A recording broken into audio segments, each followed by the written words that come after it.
Hi, everybody. Once again, we're going to be talking about ADA this session. We are now into the third phase, the implement phase. It was interesting that many of us, when we thought we were going to become military officers, thought that we would be doing an awful lot of work of of strategy and designing war plans and all kinds of wonderful things like that. But not many of us really gave a whole lot of thought to what it meant to be the implementer. In many ways, the implementer is the logistician. It's the guy who makes sure that everything is in place and ready for the warfighter to go forward. Uh, but implementation certainly doesn't normally get credit as being the glamour child of getting things done. I would suggest to you, though, that it is easily the most important of this because if you don't implement it properly, nothing happens and none of the other phases matter. So let's talk about this. And I think there's a couple of things that are important for you to try and remember. What we call the W5H, I guess the military is just hopelessly addicted to acronyms. Who, what, when, where, why, and how. If you read the newspapers regularly, or if you at least read good newspapers regularly, and good fits into the category of anything like the Wall Street Journal, the New York Times, the Washington Post, the LA Times, whatever your political philosophy might be, there is a newspaper which will align for it. And you read a bunch of the first paragraphs, you'll discover that virtually all of those have this in it. And what you're trying to understand is where you're going to go and what you need to do in order to make it happen.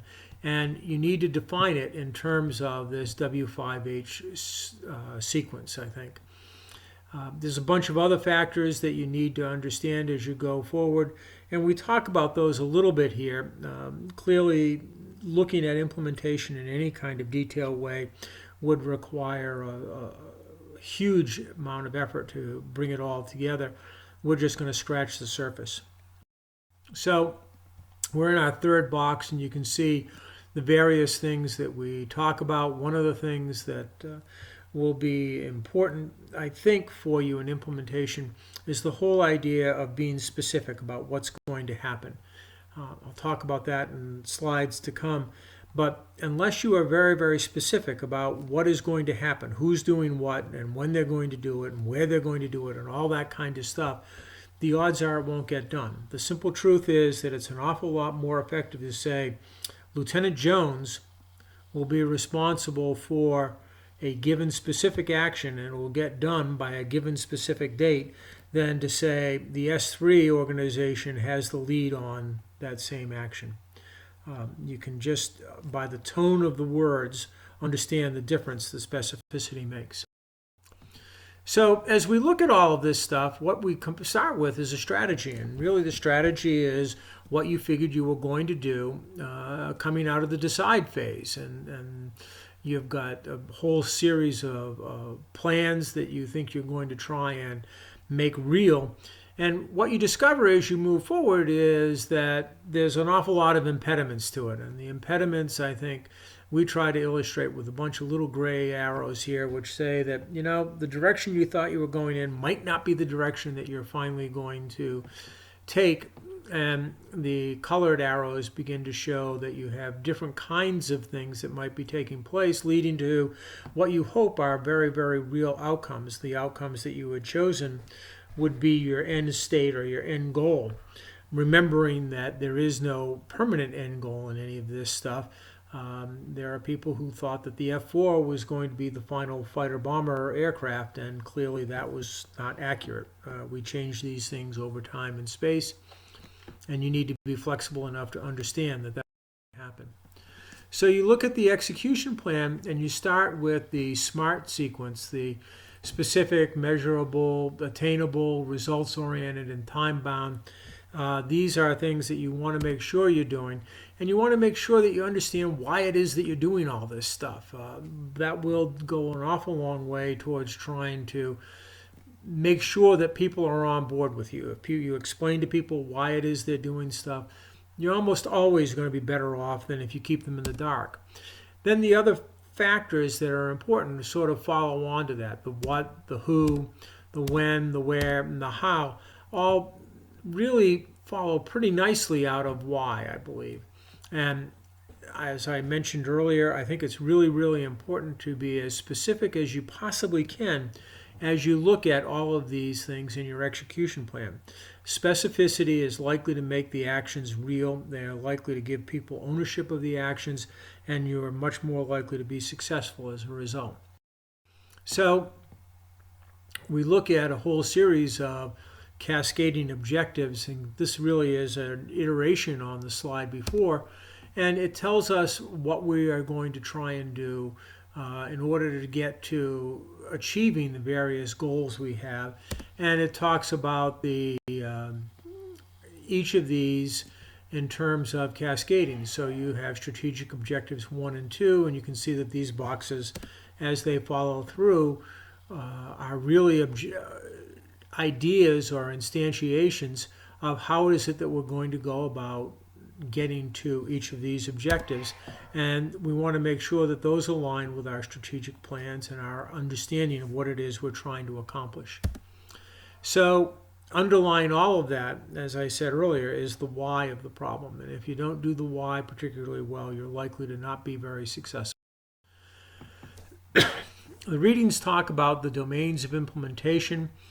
What I really want you to understand is the difference between the subjective reality and objective reality. The objective reality talks about things that you can actually document, that are real, and subjective tends to be much, much more cognizant of the human factors that are important in it. And I think the differences in the boxes that define what, for instance, structure, tasks, technology, and people are on the two sides of this are important to understand. There's more backup to this in our backup slides. I don't want to spend a whole lot of time on it, but I do want you to understand that how you get things done often depends upon where you are going to do that and how you're going to accomplish it and what you need to rely on. So as you go through implementation, one of the things that you will encounter is a certain amount of resistance and friction. The cartoons in the upper right try to distinguish between friction and resistance. Friction means it's hard. Resistant means I won't do it. You need to be able to understand them and overcome them, and you have different kinds of power bases in order to try and make this happen. The bar across the bottom, I think, is very, very telling. The idea is that in order to be a successful implementer, it requires a certain amount of relentless execution, and it means that you're going to come back to it again and again and again. And it is, I think, oftentimes a thankless task, but it is one that is absolutely essential in order to try and get anything accomplished in a large organization. Another thing that we cover very, very briefly here is the idea of negotiation. We negotiate with people over all kinds of things, but the ability to negotiate to resolve differences is absolutely critical.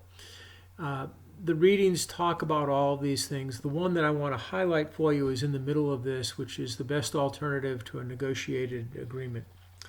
And as you go into a negotiation for any complex or complicated environment, one of the things that I think you need to understand is when are you better off to not come to an agreement at all? When are you better to just walk away? And I think that that means that you need to understand what your real needs are. And the cartoon in the upper right begins to talk about that. Your BATNA is really that dark orange colored area, what you must absolutely have. And if you can understand what the other parties, the other persons or party to the negotiations BATNA is, the chances of you coming to a successful agreement are much, much higher. So I think that implementation is extraordinarily difficult. I want to re-emphasize again the idea of why it is that you're trying to do stuff and the need to communicate that why to all of the persons who are involved. And I want you to understand as you're going forward that no matter how good it is, and this is the no strategy has ever survived first contact with the enemy, well, there's forces even in a reasonably benign environment which will change your strategy as you go forward. And you should know that that's going to happen. You should understand that no matter how powerful you are or what forces you can bring to bear, there are other powerful elements in the world, and they will begin to change the strategy in ways that make them happier with what's going on. And again, the remaining slides in this deck are backup for your information. I think there's some good information contained in these, and you're welcome to pursue them as you see fit.